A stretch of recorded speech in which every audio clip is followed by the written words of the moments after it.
is not a wrestling angle. Cut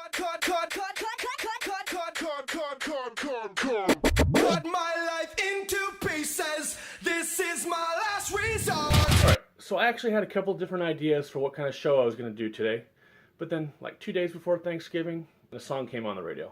It was a song I've heard 100 times. For some reason, it brought me back to 2006. And I remembered it was a song that I put together on a video. And that's when I realized that the day that today's show is going to air, December 4th, was the 8th anniversary of the passing of one Stephen Bisson. Some people don't know who Stephen Bisson was, but a lot of wrestling fans knew him as the Mofo Steve Bradley. Steve Bradley started wrestling around the mid-1990s in the New England area. Towards the end of the decade, he actually signed a developmental deal with the World Wrestling Federation, and at that time they had multiple developmental territories. And Steve, he worked through all of them. While he was in the developmental territories, he actually, for a while, he was a teammate with Lance Cade. He also was a roommate in Memphis, and they actually had a feud with the same person. It was a very green, former gold medal winning Kurt Angle. Now, while Steve was in developmental, ECW folded. WCW was bought out, and ultimately WWE's roster got really big. And around the same time, Steve got injured, and he was ultimately cut from his developmental deal, and he moved back to New England. But Steve decided to start his own pro wrestling school, and he founded his own independent pro wrestling promotion, the Wrestling Federation of America, or the WFA. WFA was different than any other wrestling promotion in the area at the time. No, that's not true. It was different than any other small independent pro wrestling promotion I've ever seen in the past 11 and a half years I've been involved with the business. Most promotions, they run 1, maybe 2 times a month. He ran 3 to 5 times a month. He ran in New Hampshire, Vermont, Massachusetts. I always likened it to a mini territory. Around the same time that Steve opened up the WFA, he opened up the Top Rope Pro Wrestling Academy in Manchester, New Hampshire. A lot of people who trained in New England went through Steve. Chikara's Devastation Corporation, Max Smashmaster, and Flex Rumble Crunch. Nikki Rocks, who was in TNA as Roxy Laveau, Mike Bennett, and the current TNA World Champion, Eddie Edwards. And he also trained Brian Fury. If you don't know who Brian Fury is, he's a New England guy. He decided to open up the New England Pro Wrestling Academy. His most notable graduate is a legit boss, a multiple-time Raw Women's Champion, Sasha Banks. Back in 2005, after a lifetime of being a wrestling fan and dreaming of getting in the ring, I finally decided to get off the couch and follow my dreams. And then I ended up going to the Top Rope Pro Wrestling Academy because they had a fantasy camp. After the first night there, after talking to Steve, Steve was the guy I wanted to trade me, and I was going to do it right there at Top Rope. At that point in my life, I decided I wanted to be a referee, and all my training was geared towards that. And so after a couple months of training, I started reffing matches. A couple months after that, we were at the Opera House in Littleton, New Hampshire. My wife was there. My kids were there. They're in the front row. It's their first time watching me ref shows. And somewhere in the middle of the show, I found out I was going to be reffing Steve's match for the first time. It was going to be a tables match. It wasn't going to be a big deal. You know, guy goes to the table, I ring the bell. I remember I was standing in the ring, Steve's music started playing, and the butterflies just rose up in my stomach. I got so scared. I was so nervous. I did not want to disappoint Steve. He was finally giving me the big opportunity. I remember another night. That night I reffed the main event. It was a tag team match with Eddie Edwards, Brian Fury, against Mofo Steve Bradley and his best friend, the Golden Greek Alex Arion. Match was over. Steve lost. I was standing outside the ring. Alex Arion was arguing with me about the decision because they didn't think they should lose.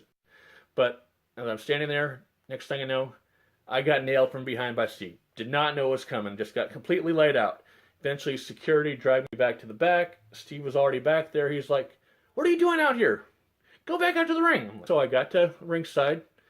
The ring announcer, George, he was still there. He's like, "What are you doing here?" Next thing I know, Steve came running through the curtain, attacked me again, beat me up one more time. Some of the guys ran Steve back off. They were blocking the curtains so that he couldn't come back in and attack me again. I thought I was safe.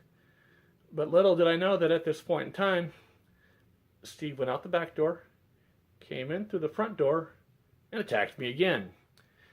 And I didn't see the look on his face, but George, the announcer, just said Steve had this wild-eyed, crazy look in his face. And those are some of my favorite memories. In the ring, the mofo Steve Bradley was a vicious, violent person. He was the baddest mofo on the whole show. But outside the ring, he was the greatest guy. At the time, like I said, we were doing shows constantly, so I was working a full-time job. I was driving an hour and a half to get to training 3 to 4 times a week. Then I was on the road 2-3 weekends a month. I was never seeing my wife. I was never seeing my son. I talked to Steve about it. He gave my wife a job working concessions. So that way I could travel on the weekends with my wife and my son, and I was still able to follow my dream. I don't know if Steve ever knew how much that really meant to me. Now, towards the end of my time in WFA, Steve gave me a job as his webmaster, and I got to work a lot with some of his videos too. Now this is, like I said, this is like 2006. So this is before YouTube was a big thing, before people were putting out HD videos. And so some of the footage I've been showing here today has been from that, and it hasn't been the best quality because it's just, that was the time. But, you know, I got to work and manipulate a lot of videos and learn a lot of the stuff that I actually use here on Crimson Conversations, all because I was working for Steve. After WFA stopped running, you know, I talked to Steve off and on here and there. I remember it was early 2008. He had me come up to his new school. He was building a new school. He was looking to get the WFA running again. The school was also going to be a TV studio. It was built like an arena. It was going to be awesome. Steve was always looking to move forward. Passionate about the business. Passionate. And it was just, I was just ready to start working for Steve again. 8 years ago today, I was at work. It was after lunch. I was sitting at my desk and my cell phone rang. And I looked at it. It was Brandon Locke. Brandon Locke was and still is one of my best friends in the pro wrestling business. And we talked a lot on weekends. We talked before we go to shows. He never called me at work. And I knew something was wrong. I answered the phone. And I was right. Steve Bradley had passed away. About a week later, I went to Steve's funeral. Later on that evening, New England Championship Wrestling had an event that I was scheduled to be at, and I couldn't miss it. I was actually going to ref a match between Alex Arion, Steve Bradley's best friend, and Brandon Locke, my best friend, and Steve's very first student. It was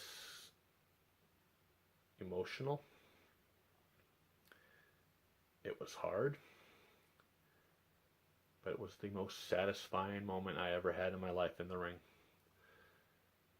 The three of us put it all out there, all in honor of Steve Bradley that night.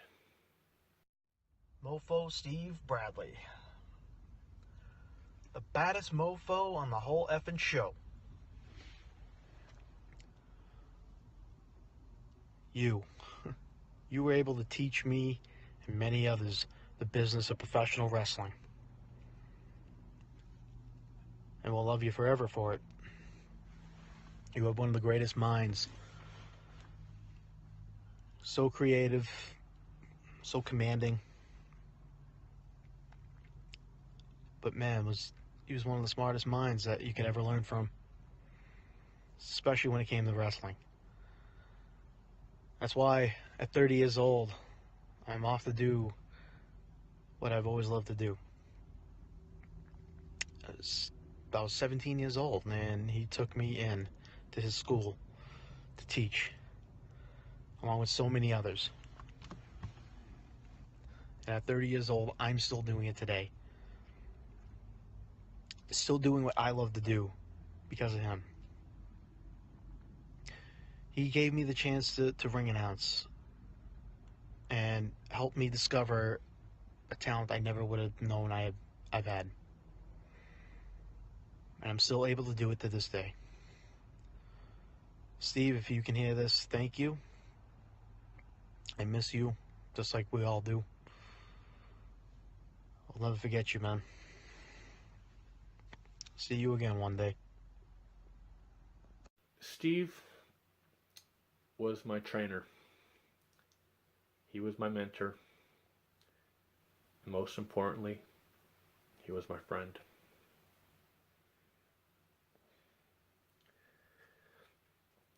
Steve never saw me do anything besides ref matches. He didn't see when I moved to Texas. He didn't see me manage people outside the ring. He never saw me wrestle a match in front of people. And he never saw the Crimson Shadow. I wish that he could have. I hope that every time I step in the ring, I make him proud.